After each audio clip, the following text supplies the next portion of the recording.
Olá, estamos chegando, boa noite, linha de passe no ar, ao vivo, Fla-Flu que definiu o título, clássico em São Paulo com mais uma vitória do Corinthians, Tite, o técnico da seleção brasileira, comemorando o gol do jogo, o gol que garantiu a vitória corintiana, Grenal, um bom Grenal, terminou empatado 2-2 lá na Arena do Grêmio, Libertadores, teremos finalmente a estreia do futebol brasileiro na Libertadores, na fase de grupos da Libertadores nesta semana, inclusive com novidade na nossa programação, mais uma edição do Linha de Passe na quarta-feira às 11h40 da noite. Assim começamos o programa, com vários assuntos quentes, com Arnaldo Ribeiro, com Jean Oddi. Sim, por suposto. Um vai discordar do outro. Com Juca Kfouri e Mauro César. Também um vai discordar do outro. Jamais. Sim, hoje vamos. Basicamente estão vamos do que eu mesmo vi lado. falando ontem do Fla-Flu. Ah, é? Boa, boa. E com a sua participação, Linha Liberta.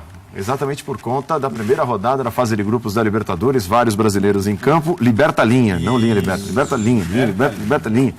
Liberta Linha. Muito bom, liberta link criativo. Liberta Linha. Eu sigo ordens. Liberta a linha. Fantástico, liberta. Sigo ordens, é. Deixa a linha correr.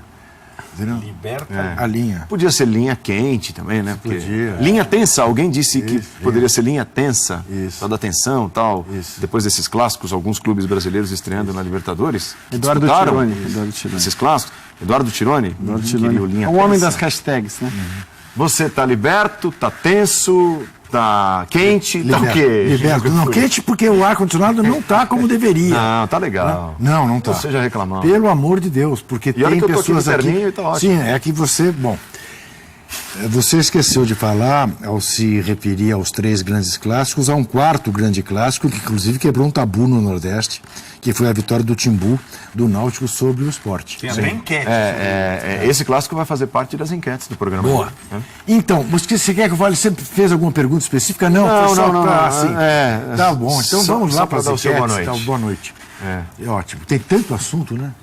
Quem sai mais machucado dos clássicos? Tá? Desses 3 clássicos, entre os derrotados. É claro, o Flamengo saiu derrotado nos pênaltis, acabou ficando sem o título da Guanabara. Olha, Flamengo, Santos, que perdeu para o Corinthians, ou o Sport, que perdeu para o Náutico no jogo citado pelo Juca Kfouri. Leve em consideração o contexto, a estreia do Flamengo O Sport. aí na Libertadores, o Sport que perdeu, O Sport é o mais terminando o machucado. tabu, o Santos que vem perdendo em sequência e corre risco de não estar na próxima fase do Campeonato Paulista, quer dizer, todo mundo tem lá Tomara que não esteja a poder suas jogar chagas, Libertadores seus direito. machucados. Tem a menor importância. Se o Santos não estiver na próxima fase, vão ficar chateados porque estão em busca do 3º tricampeonato da história e tudo. Mas, olha, tem que pensar na Libertadores e não tem que dar muita atenção. Perdeu para o Corinthians sem Lucas Lima, sem Renato, sem Ricardo Oliveira, também não é para isso tudo. Deixa o Dorival trabalhar. Não é possível que essa conversa, depois de tudo que o Santos fez no ano passado, vem... Que importância tem? A mesma coisa do ponto de vista do resultado, que importância teve a decisão da Taça Guanabara? Nenhuma. A importância que teve foi aquilo que a gente viu lá. Quase 30 mil pessoas, num jogo que foi de uma noite pro dia, que vendeu o ingresso. E, pumbas, um clássico com 6 gols. Pô. É isso que vale. Uma baita importância. Então, o jogo. O jogo. O jogo é muito maior que a taça.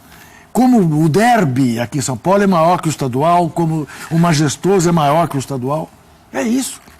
E como a isso. comemoração do Fluminense foi do tamanho que foi, Sim. ou é do tamanho que é, por conta do adversário seu Flamengo. Sem dúvida. É a união das duas Que era coisas o nesse favorito, caso, né? que era o time que investiu mais, que é o time que está, né, pronto para jogar Libertadores, contra um time de garotos que vinha de uma viagem desgastante para Burro, de Sinop, né? Sem o Scarpa, sem o principal jogador, sem o Douglas, né? Sem o seu goleiro, tá, porque, aliás, tudo bem, não fez falta, mas não estava, né? O Diego Cavalieri, um monumento tricolor. Então vale por isso. Então você está dizendo, em outras palavras, que o torcedor do Fluminense tem razão em comemorar. Mas só tem. Eu também acho. Eu sou tricolor, tô até aqui de sorriso hoje. Até aqui. Como tem corintiano até aqui, por causa do Jô, beijo do Jô, não sei o quê. Então, né? O artilheiro dos clássicos. Né? Embora o jogo tenha sido sábado, já faz tempo. Passou muita água debaixo desta ponte já. Né? A gente vem vivendo isso, eu acho, esse começo de isso. ano. A gente relativiza os campeonatos pelas fórmulas e pelas importâncias restritas que tem, mas a gente tem a cada semana visto jogos importantes, torcedores felizes e frustrados e sequelas. E a enquete é um pouco isso. Então o torcedor do esporte está pé da vida, o torcedor do Flamengo não está satisfeito. É mais uma decisão de importância não que o Flamengo não ganha. O torcedor do Santos está bem chateadinho, para não dizer outra coisa. Foi protestar de novo, perdeu o segundo clássico. E a gente tem uma peculiaridade nessa temporada que até agora não foi de fato sentida. Mudou o calendário do futebol brasileiro. Mudando o calendário do futebol brasileiro, o estadual ganhou importância. Não pelo estadual em si, mas pelo envolvimento do torcedor com o estadual. Então, a fase de grupos da Libertadores não começou. Já teve 2 clássicos em São Paulo, já teve vários clássicos no Rio, já teve Taça Guanabara, já teve Grenal. Talvez não tenhamos mais Grenal esse ano, já teve Grenal. E a Libertadores vai se diluir ao longo do ano. É diferente de todos os anos passados. E por isso o torcedor, não só os 30 mil do Engenhão, ou os que foram no Corinthians e Santos, outros 30 mil na Arena Corinthians. 40 e tantos no Grêmio. 40 e tantos no Grêmio. Além deles, o da padaria, o da esquina, o do táxi, o do ônibus, ele está ou festejando ou lamentando. Então está tendo importância, sim, mais do que nos outros anos. Concordo, e o futebol é de todos eles. Exatamente. É do táxi, é do porteiro, é de todos eles. Exatamente. É de todos nós. Então essa é uma questão que a gente mudou um pouco o valor desse tipo de jogo nesse tipo de campeonato. Se, a partir do início da fase de grupos da Libertadores, na terça-feira para os brasileiros, voltar a diluir a questão da importância dos jogos nos estaduais, a gente pode até relativizar. Mas até agora só tem isso, para a gente se basear e olhar na cara do outro e ver se o cara está feliz ou frustrado com a vitória ou derrota do seu time. Essa é uma questão que mudou um pouco em relação aos anos anteriores. E acho que no Rio tem aquela situação, além da bagunça que caracterizou esse campeonato, na sexta-feira, no último linha de passe, a gente estava anunciando, torcedor do Fluminense e do Flamengo, vai ter jogo sim domingo. Vocês podem ir os dois. Vocês podem comprar ingresso e você pode ir, ou o tricolor ou o rubro-negro pode ir ao estádio. Isso foi na sexta-feira à noite. 27 mil pessoas, um bom público, por conta de todas essas circunstâncias. Mesmo com essas trapalhadas absurdas, o Rio ainda tem aquela questão de ter uma taça e ter um campeonato e ter uma celebração. E tem. E faz diferença para a autoestima do torcedor e tal. E até para o derrotado, para eventuais sequelas. Eu acho que essa é uma coisa nova até para a gente. Os estaduais todos em segundo plano, que a gente vem acostumado a acompanhar nos últimos tempos, sem grande glamour, mas nesse ano está diferente. Porque até agora não teve jogo nenhum maior que o estadual. Então, nem no Rio, nem em Pernambuco, nem em São Paulo, nem em Minas Gerais, nem no Rio Grande do Sul. E nós estamos já falando de março. Essa é a questão. É que eu acho, Renato, tem duas coisas distintas aí nisso tudo que você falou. Uma que eu acho que é indiscutível e que não dá para ninguém querer discutir, seja em programa de televisão, seja em jornal, seja em texto, que é o sentimento do torcedor. Querer discutir sentimento do torcedor é ridículo, quer dizer, querer dizer se o torcedor tem ou não que comemorar a Taça Guanabara não cabe a jornalista. Claro. Eu acho. Quanto a isso não tem dúvida nenhuma. E mais, eu acho que... Tem gente que faz. Tem gente que faz de fato, mas... e mais, o jogador comemorar dentro de campo, eu acho a coisa mais legal do mundo. Quer dizer, o que o torcedor mais quer é que o jogador do time dele comemore todo o jogo, pode ser o primeiro jogo da primeira rodada do campeonato estadual, que o cara comemore como se fosse final de Copa do Mundo, porque se o time comemora todos os jogos dessa maneira, acho que o sentimento é o sentimento que o torcedor quer ver no seu jogador, é o sentimento que o torcedor tem, em certa medida. Então, acho que tem uma coisa toda que é indiscutível, que é o sentimento do torcedor, o sentimento do jogador e comemoração. Acho que ninguém é um Budsman de comemoração. Tem algo maior que isso? Torcedor e jogador? Não, então, isso é uma coisa Isso é uma coisa. Tem o juiz que dá uma liminar dizendo que o jogo vai ser torcida única. Mas até isso foi derrubado, ainda bem. Ainda bem. Eu acho assim, o público de 27 mil pessoas, para o que aconteceu, é um público é o equivalente a 100 mil pessoas. Para tudo que aconteceu, você ter 27 mil pessoas nesse jogo, é uma grande vitória, tanto do Flamengo como do Fluminense. Do ponto de vista da desorganização, do pouco tempo, como do clima que se quis criar. Como se ir ao jogo era um desafio risco de vida. Exato, a integridade física de cada um. Então, acho que assim, tudo isso é o lado positivo da coisa, né? O torcedor tem que comemorar, o jogador tem que comemorar, a festa foi grande, o jogo foi muito legal, muito divertido para o que poderia ser essa partida, né? Com um time cansado, o outro pensando na quarta-feira. Então, esse todo é o lado bom. O lado que eu discuto um pouco é assim, uma coisa é a gente dar a importância, entender a comemoração e tudo mais. A outra é a gente corroborar teses que nasçam depois de um mês e meio de trabalho dos times, como se as coisas que aconteceram até aqui fossem coisas que determinam o que vai acontecer daqui para o restante da temporada. Nada a ver. Porque o próprio campeonato estadual, quando completo, né, chegando ao fim, já mostrou na temporada passada que ele Engana que eu gosto. Ele tá muito longe de ser uma amostra do que vai acontecer na temporada. Pelo contrário, a temporada passada foi exatamente o contrário, né? Os times que foram bem no estadual, em regra, foram mal nas suas temporadas. Então, assim, a única coisa que eu acho é que vale sim a gente olhar para o sentimento do torcedor, aplaudir e tudo mais, mas não vale a gente olhar para esse campeonato e dizer: isso é o que tem até agora e é o que a gente pode usar como parâmetro para avaliação dos times. Eu acho que avaliar os times depois de um mês e meio de trabalho ainda é muito prematuro, ainda significa muito pouco o que aconteceu. Claro que o time, o que ele apresentou no final de semana, muito provavelmente não vai ser tão diferente do que ele vai apresentar no meio de semana, né? Acho que tudo bem, a gente pode olhar para o estadual até aqui como um parâmetro para o que vai acontecer nos próximos 15 dias, um mês. Mas jamais em relação à temporada, porque o perigo de olhar em relação à temporada é acontecer o que sempre acontece, decisões precipitadas, seja em geral em relação à troca de treinador, ou até remontagem de elenco e tudo mais. Acho que o que aconteceu até aqui significa muito pouco em relação ao que os times podem apresentar durante o ano, durante o primeiro semestre que seja. Não, claro, mas eu acho assim como eu entendo que a regra do ano passado, quem foi campeão estadual quebrou a cara, ou a regra dos anos anteriores, quem é campeão da Libertadores não pode jogar o brasileiro, lembra? Quem era campeão da Libertadores, o brasileiro.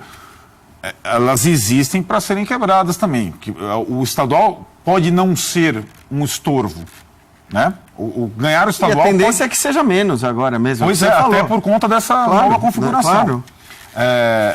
E acho que assim, a gente analisa os times desde o momento que eles são formados até no mercado. A gente analisa isso no mundo inteiro. A Premier League, quem se reforçou mais? Manchester City ou Manchester United? Chelsea, mudou o técnico, e as análises e as projeções são feitas até antes da bola rolar. Aqui, pro exterior. Né? É assim que o torcedor vive. Bem. É assim que a gente vive. A gente vai falando à medida que a gente tem as informações. Exatamente. Claro. Mas isso só não pode significar decisões precipitadas mas eu acho que isso também, igual você, do mesmo jeito que você diz que é o papel do torcedor comemorar, esse papel aí de não achar que está tudo bem... Não é do torcedor. É do dirigente, até mais do que nosso também. Então, mas é que muitas vezes as coisas se misturam, né, Paulo? Eu acho que assim, muitas vezes as coisas se misturam. Inclusive nas análises a gente vê. Alguém já falar que o Santos, por exemplo, que quando era analisado só o mercado e o começo da temporada e tudo mais, era visto como um time promissor e que poderia dar muito trabalho. O Arnaldo até colocou como uma espécie de favoritaço. Falaremos disso no segundo bloco. Você não vai dizer que o Arnaldo repetiu aqui inúmeras vezes que o Santos era o melhor time do Brasil. Então, ele disse. A bola rolar. Agora, o que aconteceu até agora... Não diz, né? Só porque até agora foi assim, não significa que o Santos não será um dos melhores times do Brasil. Eu acho absurdo que a gente já chegue a essa conclusão. Não é essa a conclusão. E não é uma derrota do Flamengo para o Fluminense. O próprio treinador do Santos, a gente vai falar por isso mais para frente, passar a bola para o Mauro. O próprio treinador do Santos disse, depois do jogo do Corinthians, a gente não está encontrando um caminho. O Santos perdeu para o São Paulo, o Santos perdeu para o Corinthians, o Santos vai estrear na Libertadores sob desconfiança, abalado. Palavras do técnico, que é o mesmo há 2 temporadas. Nós não estamos encontrando um caminho. Tudo bem. Até o técnico não pode falar algo muito diferente disso na atual conjuntura. Mas, enfim, depois a gente vai falar do E Santos. também porque vai estrear na Libertadores com 3 jogadores, no mínimo, se os 3 puderem jogar, voltando. Né? E é isso. Não era para ser assim, mas que tem time ali para crescer, é evidente que tem. Deixa o Mauro. Porque o Mauro está fazendo greve de silêncio. Não, eu estou observando. Você dirá se estou aprendendo. Estou aprendendo com os colegas. Estava refletindo aqui sobre a defesa dos estaduais feitas pelo Arnaldo. Não gosto muito. Então vou descer a lenha no estadual. Pode descer. Estadual continua sendo para mim um campeonato absolutamente... Pré-temporada. Pré-temporada, mais nada. Ele serve só para isso. Claro. Para mim, assim, não mudou nada. O que mudou é que piorou, né? Ele agora vai invadir o mês de maio, então ele toma algumas semanas preciosas dentro do apertado calendário do futebol brasileiro. Os times, eles, grandes, médios, pequenos, não importa, eles vivem em situações diferentes de acordo com a classificação ou não para competições internacionais. Aqui e na Europa. Né? Quem está na Libertadores, quem está na Champions, quem está na Sul-Americana, quem está na Liga Europa, quem não está em nada. O Chelsea só joga o campeonato inglês hoje e a Copa da Inglaterra que ele ainda está disputando. Então ele está numa pegada para jogar só pelo título inglês. O Manchester City do Guardiola espera ir o mais longe possível dentro da Liga dos Campeões. Então ele está distante do título inglês, mas tem uma outra frente. O próprio Chelsea, quando foi campeão europeu, ficou em 6º no campeonato inglês e nem se classificaria para outra Liga dos Campeões se não fosse campeão daquela edição da Champions League. Então, no Brasil, não é diferente nesse sentido. Então, você pega, por exemplo, aqui em São Paulo, o Corinthians venceu o Clássico. Sim, o que o Corinthians tem a fazer nesse começo de ano? Além de quase ser eliminado da Copa do Brasil, como quase foi eliminado na semana passada, né? Não foi por conta de um pênalti decisivo perdido pelo menino lá do Brusque. Jogar os clássicos, tentar acertar seu time, aí ganha um clássico do Palmeiras, ganha um clássico do Santos. Lógico, tem que comemorar, a torcida fica feliz. O torcedor, o que ele pensa, as reações do torcedor, problema do torcedor. O dirigente, o clube, os jogadores e a imprensa, a meu ver, não pode se guiar pelo que pensa o torcedor. O torcedor ele está ali para torcer, para cornetar, para mudar de opinião da noite para o dia em função do resultado. Porque ele é o torcedor. Então venceu, lindo, maravilhoso. Perdeu, não serve nada, tudo uma porcaria. Amanhã, não é bem assim. Ele vai mudando de acordo com os resultados. A gente tem que procurar ver coisas de uma outra forma e o dirigente mais ainda. Talvez até mais do que a imprensa, porque se o jornalista falar uma coisa e amanhã mudar de ideia, ele pode ficar mal com o seu público, com o seu leitor. Ele fala, esse cara muda de opinião toda hora. Agora, se o dirigente mudar de opinião e decidir coisas erradas, ele pode levar o clube para o buraco. Devastador. Exatamente. Ele tem as decisões em suas mãos. Então você pega o Santos que vem dominando o Campeonato Paulista, né? Tem vencido a maioria das vezes o título estadual. Será que o Santos não pode estar mal no estadual e, de repente, com a volta de jogadores importantes, como o Juca acabou de dizer, ele não pode ir bem na Libertadores e começar a ganhar jogos importantes e conseguir uma boa classificação? Isso é possível. Se isso acontecer, se o Dorival encontrar o caminho, o Santos volta daqui a uma semana, 2, está tudo lindo e maravilhoso. Isso pode mudar muito rapidamente. O Grêmio jogou contra o Internacional, que tem dominado o Campeonato Gaúcho. Mas o que tem o Internacional para fazer esse ano? Tentar não perder o Granal na casa do adversário, por isso o D'Alessandro comemorou como se o Inter tivesse vencido e não venceu, né? Tentar manter a hegemonia estadual para ter um triunfo, talvez o único sobre seu grande rival, que é ganhar o título gaúcho, já que eles estão em divisões diferentes, e talvez na Copa do Brasil tentar ir o mais longe possível. E claro, voltar para a Série A, ganhar um dos 4, ser campeão da Série B, né? E subir com facilidade.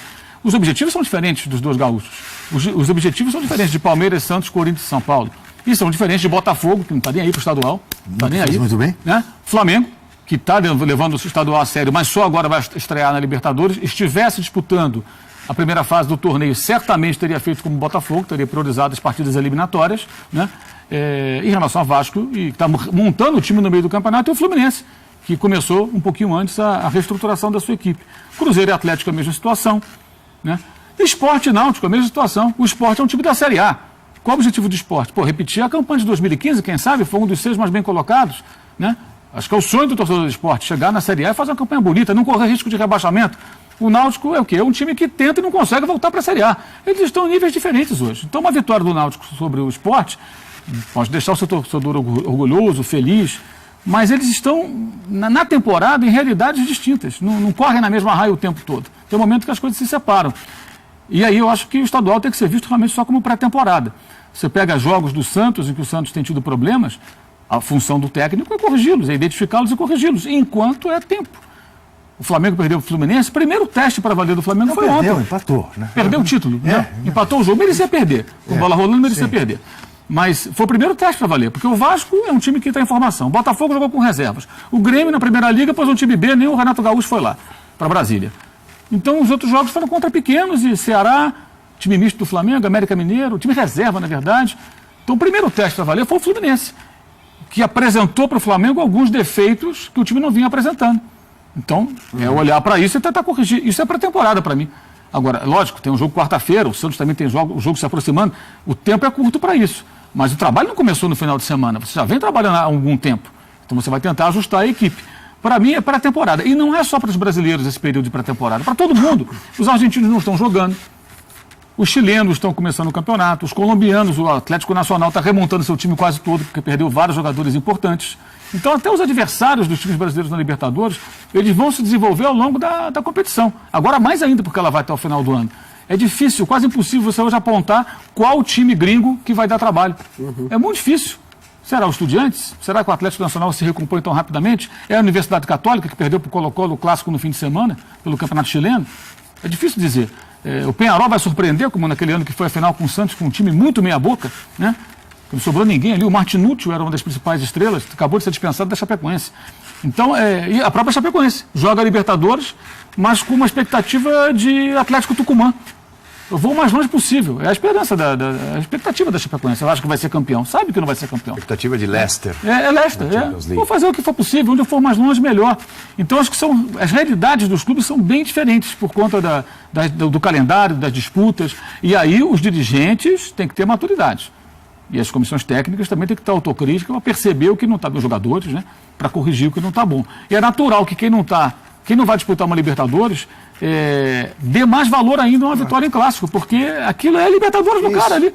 Eu não vou jogar, mas eu dei uma trancada no outro. Que vale a análise caso a caso. Hoje. Alguém comentou aqui na sexta-feira que havia alguém na redação, um corintiano na redação, que dizia: se o Corinthians ganhar os clássicos esse ano, tá bom.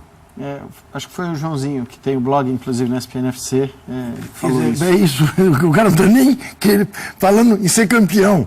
Se ganhar os clássicos, tá bom. Claro que se ganhar os clássicos todos, provavelmente será o campeão. Mas é isso. Estava feliz. A felicidade vinha da vitória contra o Palmeiras, porque não tinha jogado com o Santos ainda. Então, é isso. Os clássicos, acho que assim, os clássicos são um capítulo à parte. Eu concordo totalmente com mas, e acho que... Mas os clássicos estão dentro dessa pré-temporada, e pré-temporada não derruba treinador, não provoca sequelas. Não derruba? É claro. Derruba. Uma pré-temporada de verdade. Pré-temporada de verdade, não. Dizer. Essa pré-temporada derruba. Tudo Se o dirigente não tiver a postura correta. Rolando, derruba o treinador. Então, se o dirigente for daquele que se influencia por corneteiros, conselheiros e torcedores. Até hoje são esse é o problema. E é isso que precisa mudar. A maioria e essa é a ferida que tem que ficar metendo o dedo aqui toda semana e mostrando. É o caso do Santos. É ridículo discutir a demissão do técnico do Santos. Aliás, diga-se de passagem... É um negócio surreal, é bizarro. Diga-se de passagem que, neste particular, o Modesto Roma Júnior tem sido absolutamente firme, né? Quer dizer, ele não discute, vai comigo até o final do meu mandato. Acabou. É o que ele tem que fazer. Porque é tão absurdo e nesse caso tem política envolvida. Sim, muita política, então, sempre tem. E aí é normal que ele também adquira essa posição. Eu só acho que assim, no estadual do Rio, é curioso porque essa fórmula, no fim, vamos supor, eu penso muito parecido com o Mauro em relação ao estadual ser pré-temporada. Eu acho que e há um bom tempo me parece que tem que ser assim. Mas eu acho que na hora que o bicho pega para valer, na hora que você está falando de título, de jogos que valem a disputa do título, a postura tem que mudar, eu acho. Então eu acho que no Campeonato Estadual do Rio de Janeiro, aí você olha para os grandes campeonatos... Ontem a postura dos dois times foi ótima. Então, mas dentro de campo. Eu acho que essa postura de ontem foi uma postura... por causa do clássico, não por causa do valor do jogo em si. Sim, certamente a comemoração do torcedor do Fluminense não seria tão grande se afinal fosse o Madureira, como foi a semifinal. Acho que os clássicos até agora que não tiveram a entrega dos dois times assim, você conta no dedo. Acho que não, a gente não teve. Não. Pelo país. Acho que não. Então, o que mostra que os clássicos, de fato, são vistos... São jogos de uma legais, maneira né, gente? diferente, porque São vários jogos sem graça. Aí quando chega um clássico, o cara, opa, esse jogo Mas é o que eu legal de acho que jogar. assim, os estaduais, eles têm de 3 a 6 jogos importantes. Em geral, é isso. O caso do Carioca tem 3 jogos importantes. 3, na verdade, estou falando para uma equipe que dispute aquela competição. O Carioca tem uma semifinal de Campeonato Carioca, na qual certamente o Fluminense já carimbou o lugar dele, mas o Flamengo certamente Estará. está, o Vasco provavelmente estará, fica a dúvida Botafogo. em relação ao Botafogo, se ele vai conseguir chegar ou não. Então, no estadual do Rio de Janeiro, você tem 3 jogos realmente que valem para o campeonato. E eu acho, aí talvez seja diferente do que pensa o Mauro, que esses jogos têm que ser levados, na medida do possível, o máximo a sério. Porque é jogo que vale título. Até 6 jogos importantes, que é o caso de São Paulo. Você tem 2 quartas de final. Depende da semana, né? Então, Mas até claro que agora você não vai, teve semana. No caso do você Flamengo vai olhar ontem, para a Libertadores. O Flamengo se levou você- o jogo a sério. Eu acho que fez certo porque era a chance de você testar seu time, porque não jogou contra quase ninguém. Repito, o Vasco com o time todo em formação, o Botafogo com as reservas e o Grêmio com reservas. O resto são os pequenos e times como o Ceará e América Mineiro, que são da Série B. Tanto, Mauro, que Então, tem gente que é Fluminense- blogueiro do Flamengo o Fluminense era o escrevendo que é o desafio. Márcio Araújo Claro, mas na então, quarta-feira. o goleiro- Muito, outro- gente. Por isso que não Quase- tem que dar ouvido para blogueiro, para torcedor. Nenhum. Blogueiro, torcedor, eu não dou o menor ouvido. Porque 99% são o quê? São torcedores que escrevem, gente.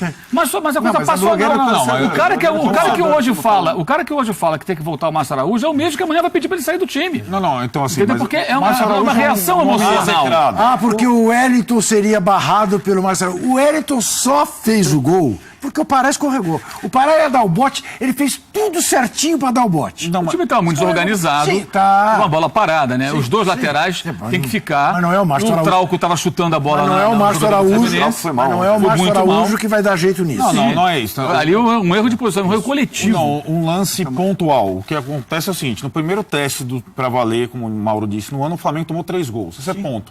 O Flamengo não joga. Mas fez 3 do Fluminense, Tudo não bem, tomou nenhum. tá Isso. certo, mas não joga mais com o seu volante fixo. Isso tudo é plausível de análise. Sim. Vai jogar com o São Lourenço Até com pro volante jogo de- fixo, exato. ou vai jogar com 2 volantes móveis. O jogo da Isso semana. serve de análise. Claro. O Márcio Araújo é um nome, não posso falar o nome, é um nome execrado. Mas, entendeu? Acho que serve para Você esse vai teste. ser na lata, sem Márcio Araújo na quarta-feira, com certeza, titular para na não correr quarta-feira. risco. Em casa não quero perder nem a pau o primeiro jogo. O goleiro, são discussões. O A goleiro dupla não de- vai mudar agora, né? O goleiro, Bem, Então, isso tudo é pré-temporada. eu sei, é verdade. Para isso, é verdade. você tirar algumas conclusões. Nem que seja a volta do Márcio Araújo, que eu acho assim, eu acho que o problema do Márcio Araújo, as pessoas acharem que o Márcio Araújo resolveria tudo. Então o Flamengo perdeu quantos jogos com o Márcio Araújo nos últimos anos, né? E o que me chama a atenção é que ele ficou com o contrato terminando e não chegou a nenhuma proposta. Ninguém foi buscar o Márcio Araújo. Do Real Madrid ao Corinthians, passando pelo Bahia, pelo São Cristóvão e pelo Chapecoense, ninguém foi contratar o Márcio Araújo. Ele prorrogou o contrato dele tranquilamente. Se ele fosse um jogador tão assim fundamental, ele não ficaria no Flamengo e ninguém de olho nele. Todo mundo ficaria paquerando. Ele, Márcio Araújo, o contrato está no final, vamos pegar. Ninguém quis buscar.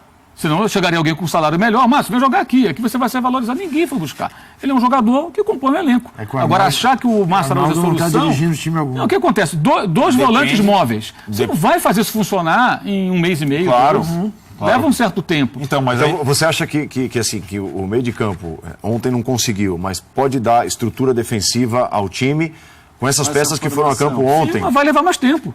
Vai levar mais tempo. Porque você também é um cobertor curto. O Márcio Araújo significa que é um cara muito dinâmico, que tem excesso de cobertura, é rápido, né? Ele corrige alguns erros dos seus companheiros, mas a bola no pé dele, a incompatibilidade é um problema. A saída de bola fica fraca. eu estou concordando com você até aqui, mas eu quero te o fazer jogo uma não tem pergunta. dinamismo. Eu quero te fazer uma pergunta, aí baseado no que o Arnaldo falou, e aí eu passo a tender a concordar com o Arnaldo. O jogo é quarta. Quarta-feira tem um jogo que o Flamengo não pode não ganhar. Claro que pode até perder e se classificar, mas vai ser muito ruim para o O Flamengo Flamengo. não pode perder, senão ele se mete numa enrascada já na primeira rodada. Vai ser muito ruim se não ganhar o grupo jogo. o grupo é dureza. Então, se os 2 volantes móveis ainda não estão entrosados o suficiente para dar esta segurança defensiva, não seria o caso de, nesta quarta-feira, emergencialmente, para não correr riscos, escalar o Márcio O Araújo? Zé Ricardo, que parece gostar muito do Márcio Araújo, que insistiu com ele no ano passado de uma Sim. forma impressionante, Também não né? tinha muito outra. Como gosta muito do Gabriel, ele talvez esteja pensando nisso. Eu acho que o problema não foi dos 2 volantes. Eu acho que houve muitos erros coletivos e individuais. falhas graves dos zagueiros. A atuação do Rafael Vaz foi catastrófica. Né? Para finalizar, ainda perdeu o pênalti, batendo com displicência. Né? Os gols do Fluminense, os 2 gols de jogada de velocidade, são vários erros individuais e erros coletivos também, de posicionamento, o time desorganizado na bola parada, vai bater a bola na área do adversário e você tem o Pará sozinho no meio campo, não pode ter um jogador só ali esperando. Os zagueiros sobem, ficam os 2 laterais, ou se fosse o Márcio Araújo, fica o Márcio Araújo mais um, um vai sair para dar combate no cara que vem com a bola, não fica na sobra. Só tinha o Pará, ele ficou sozinho, ali é um erro evidente, né? A lentidão dos jogadores voltando para recompor, o Diego como aconteceu no gol do Jô em Corinthians e Palmeiras. Né, que os zagueiros não voltaram. Aliás, a gente tem visto isso. E aí o Jô foi acompanhando, foi no trotezinho, só observando. Aí o Michael dá o bote e recupera a bola. O Zé Roberto vem na cobertura. O Jô fica ali esperando. Cadê os 2 zagueiros do Palmeiras? Estão lá na área. O Mina nem veio, ficou esperando um Uber. E o Vitor Hugo voltou na corrida louco, mas chegou atrasado e não conseguiu fazer nada. Isso também aconteceu ontem com o time do Flamengo nessa jogada. Os zagueiros não apareceram. Então, assim, são vários erros que eu acho que não podem cair na conta, não, nem só dos zagueiros ou só dos volantes. Agora, foi o primeiro jogo em que o Flamengo foi testado. E o Abel montou o Fluminense muito bem, explorando deficiências do Flamengo, uma defesa mais pesada, mais lenta, com jogadores muito velozes que o Fluminense possui. Aliás, o Abel é um bom tema, né? Porque ele foge desse perfil que hoje parece ser o ideal e, para muita gente, o único que tende a dar certo no futebol brasileiro, que é o técnico jovem, estudioso e tudo mais.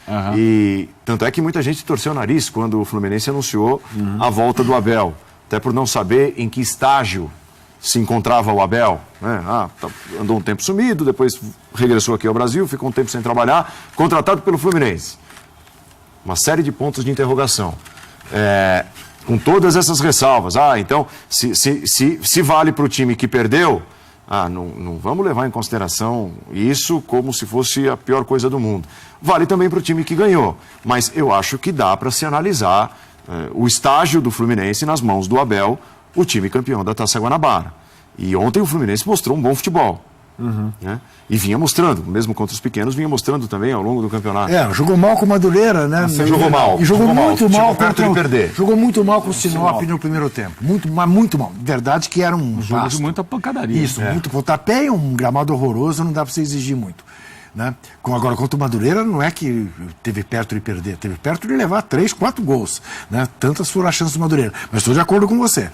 Me surpreendeu assim, agradabilissimamente ontem o jogo que o Fluminense fez. O Mauro acabou de falar de virtudes do Abel na arrumação do time, olhando para o adversário. Isso. Que foi um Fluminense diferente do Fluminense que a gente se acostumou a ver no estadual. E ele disse Era normal que fosse assim. E ele disse, fui jogar com 3 atacantes.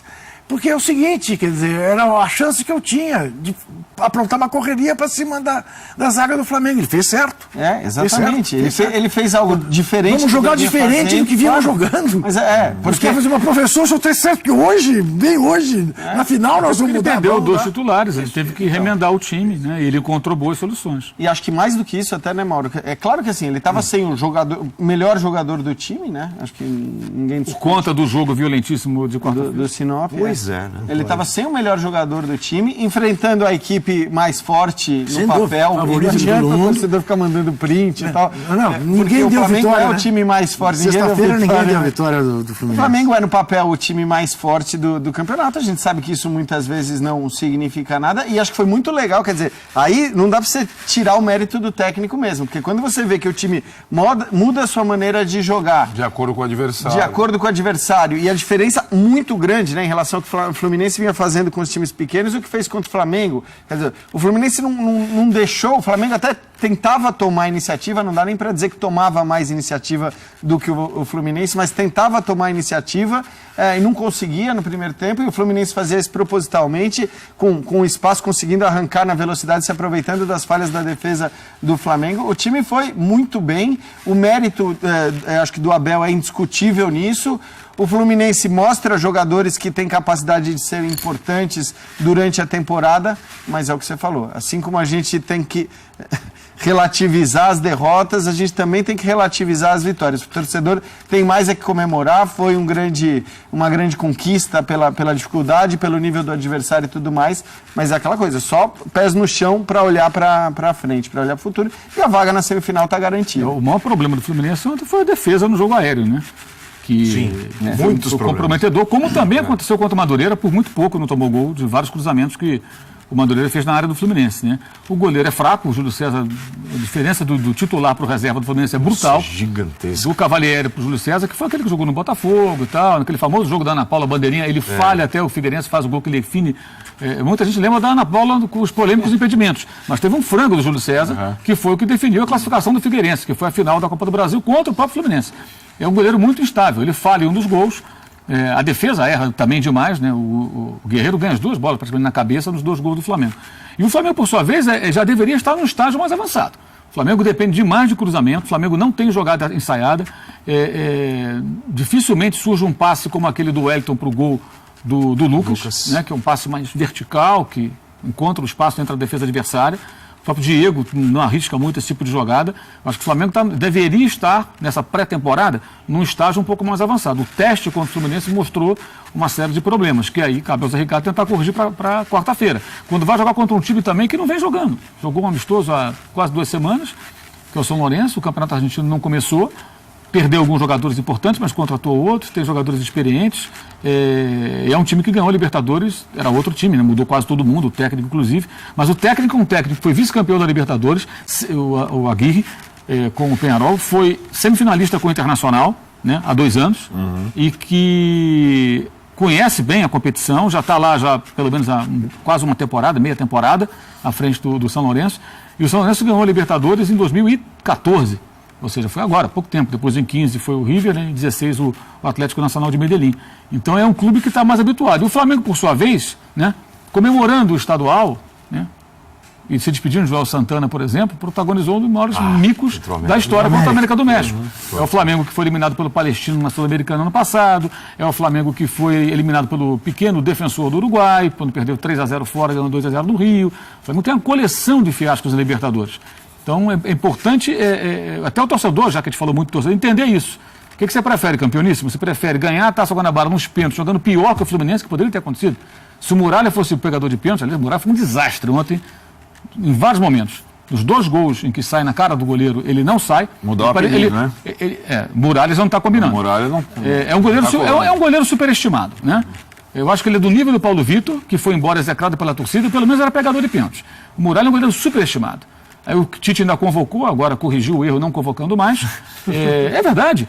O goleiro super joga no Flamengo, aí fica aquele oba-oba e tudo, como acontece quando joga no Corinthians. Mas é um goleiro superestimado. Ontem, 2 gols para mim, ele sumiu. Rio, né? A primeira jogada, o gol do Wellington, ele não sai.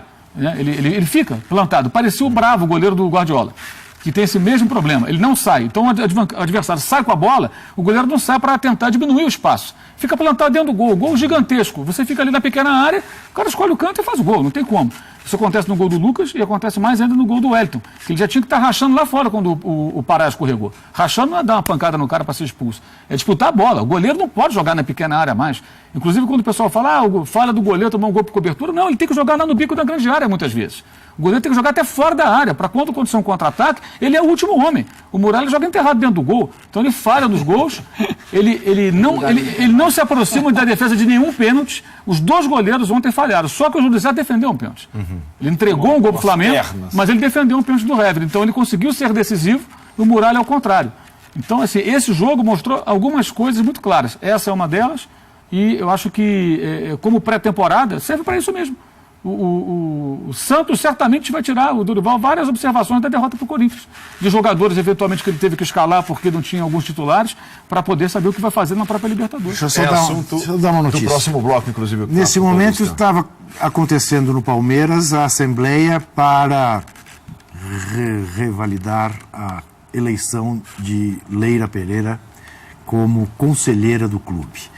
Foram 228 conselheiros e a votação foi na base do centro. Quem for contra, levante-se. Levantaram-se 45 apenas, dos 228. E só 27 tiveram coragem, até agora pelo menos, de registrar na ata que são contra. Ou seja, Leila Pinheiro está sendo convalidada como conselheira do Palmeiras. O que se espera agora é que, dentre esses 27 que assinaram a ata, alguns irão à Justiça Comum, irão à Justiça para mostrar que a eleição dela fere o Estatuto do clube. No próximo bloco, o Palmeiras será assunto, clássico paulista, o São Paulo enfiando mais 4 na rodada. Você viu aqui embaixo, né? São Paulo não, São Paulo enfiou 2. Você vai falar do árbitro? O soprador de apito mais 2. Sim, mas pênalti não é gol. Não, mas eu concordo. Ele fez 2 gols. Lógico, o árbitro errou muito a favor do São Paulo, mas errou contra também. Sim. Ó, linha de passe Libertadores, é novidade, hein? Na quarta-feira, às 11h40, logo depois das estreias de brasileiros na Libertadores, da quarta-feira nós teremos o linha de passe para debater, para falar, analisar sobre esta primeira rodada da fase de grupos da Copa Libertadores. No próximo bloco, Clássico Paulista, a lista dos gols, os times de São Paulo, ainda tem na lata envolvendo os brasileiros que disputam a Libertadores. Ainda hoje no programa, Grenal, Tite e tudo mais. Depois do intervalo, até já.